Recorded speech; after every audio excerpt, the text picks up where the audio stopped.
राम राम मंडळी, आजच्या मिनी ब्लॉगमध्ये तुमचं स्वागत आहे. चला मग सुरू करूया. घरातली कामं आवरल्यानंतर मी निघाली मार्केटला.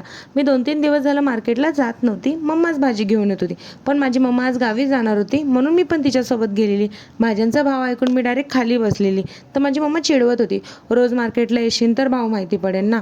आता तुम्ही मला सांगा, हा चिडवत होती की टोमणा मारत होती? भाज्या घेतल्यानंतर मी शॉपवरती आली आणि भाज्यांचा सेटअप केला. दुपारी शॉप बंद केल्यानंतर मम्माच्या पण शॉपवर बसलेली, कारण की मम्मा जाणार होती घरी.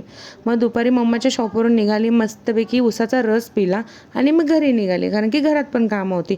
जेवण केल्यानंतर मी कामं करायला सुरुवात केली. घरातली कामं आवरतच होती तर पप्पा पण आलेले. पप्पा आल्यानंतर मी पप्पांना सांगितलं, मी चपाती आणि भाजी बनवून जाते, तुम्ही फक्त भात घाला. मग माझ्या पप्पांनी संध्याकाळी भात घातलेला आणि मी संध्याकाळी गेली शॉपवरती गेल्यानंतर मी भाज्यांची लिस्ट बनवत होती, कारण की दोन्ही शॉपच्या भाज्या आणायच्या होत्या. मम्मा जाणार होती गावी, तर फटाफट कस्टमर पण अटेंड करत होती आणि लिस्ट पण बनवत होती.